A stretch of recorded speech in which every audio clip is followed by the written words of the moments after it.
We will begin at Disputation I. The Republic begins with a catabasis, a descent.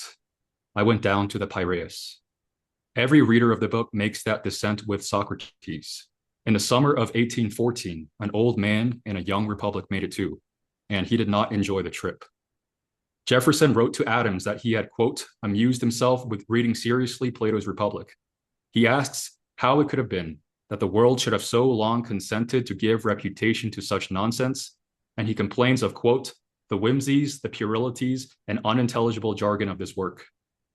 Adams wrote back that he had forced himself through all of Plato, and, quote, my disappointment was very great, my astonishment was greater, and my disgust was shocking. He learned, he says, exactly two things from Plato. One was where Ben Franklin had plagiarized the idea about exempting farmers from war, and the other was, quote, sneezing is a cure for the hiccups. And yet, and here's the question I want to put before our two guests, Socrates admits at the end of Book 9 that his city exists only as a pattern laid up in heaven for a man who wants to order his own soul, a city in speech echoed later by St. Augustine's city of God. While Jefferson, the man who dismissed him, pledged his life, his fortune, and his sacred honor to found a city of man, a city indeed. And furthermore, during his leadership of our republic, he founded the United States Military Academy at West Point, where today men and women are selected at a relatively young age because of their capacities for leadership, courage, self-discipline, and responsibility, and are subjected to a regime of education and virtue and gymnastics, eating and living together in common mess halls, far from the oversight of our biological parents. He also spent his final decade building another Platonic academy, Dr. MacDonald's alma mater, and an institution I had the privilege of attending for a short year, the University of Virginia. The question stated is, was Kallipolis, the beautiful city, ever meant to be built? And as a supplementary question, would Jefferson, or for that matter, Plato himself, have preferred the city of pigs?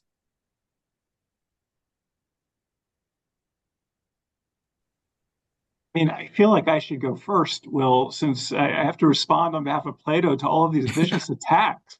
I've just been quoted.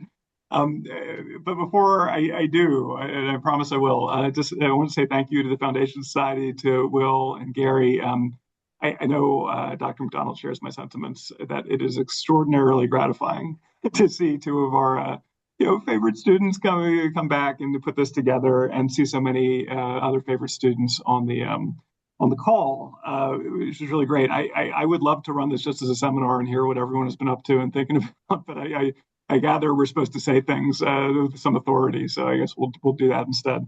But before I do, I just want to say I'm especially gratified to see Paul Conroy and Kamak Shepler in the room, because I hear that there was a rehearsal where they were my body double yesterday. So they are now part of my tag team. And if you ask me any very hard questions, Will or Gary, I'm going to call them in and they will speak on my behalf. At least help me. Sounds good, sir. All right, good. You're good. And then just lastly, it's such a pleasure. My dear friend and colleague, Rob McDonald, and I do so many wonderful things together that I really, really enjoy. And talking about Jefferson and Plato, I don't know that we've done before, but this is going to be really fun. So I'm looking for this. All right. So the question was, is Kallipolis meant to be realized? And what about the city of pigs? So I'll try to answer briefly, and then I turn it over to Rob to speak on Jefferson's path. So meant to be built. In a certain sense, explicitly not. In a certain sense, kind of. In that, the name of Plato's book is not actually the Republic. That's part of a propaganda campaign that Cicero launched to convince Romans and other spirited citizens of republics that they could read Plato and it would be okay. The name of the book, though, is Politeia, which is roughly translated regime. So Plato's contention in this book, through his great protagonist Socrates, is that there are 5 distinct ways that human beings can order themselves together in society. And he wants to suggest to us that the best of them he calls aristocracy, the rule of the best people, the most virtuous. Second worst, democracy, rule of the people. But there are 5 varieties. In a certain way, every regime aspires to be an aristocracy. Democracy wants to be ruled by the best. It wants to say that by means of election, by means of granting everyone equal rights, we can both recognize the natural truth of human equality and recognize certain degrees of inequality that are relevant to ruling living well and politically. And so, in a way, we can have the best of both worlds, I think. So, in that sense, democracy and every other regime tries to be an aristocracy. Socrates is critical of that. He says, on the one hand, it's aristocracy is kind of realizable in that everyone's reaching for it all the time. In another sense, though, every other regime apart from aristocracy is bound to decline and fall and slip away from the true best regime. And so he wants to show us what the best really is. And it might be imaginary, but it's still realistic as an ideal that we can strive for. So that's the sort of. In the no, not meant to be realized at all sense, this elaborate thought experiment he engages in is supposed to be a metaphor for the soul.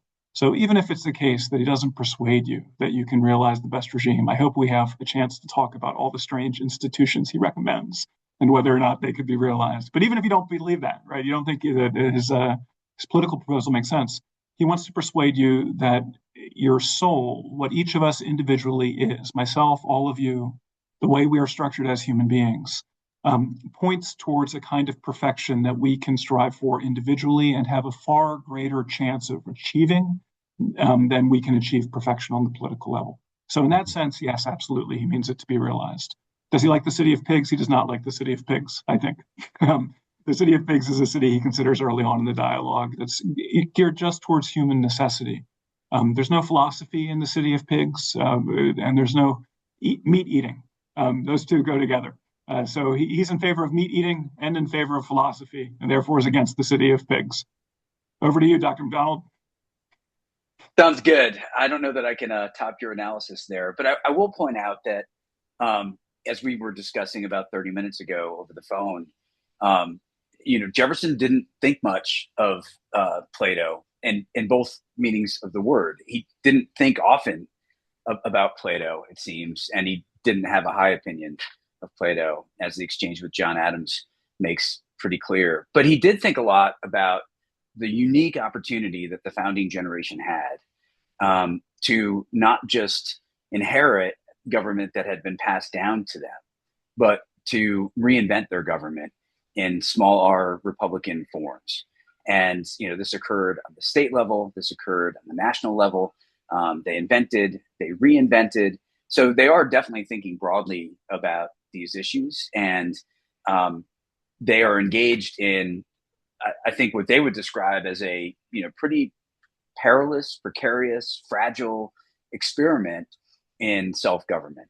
And they understood that not only did they need to get their constitutions right, but they also understood that the constitution of American citizens, the makeup, the character, the virtues of the people they were relying upon to govern themselves as individuals, as well as, collectively, as citizens who voted and held office. They needed to perfect their internal constitutions as well.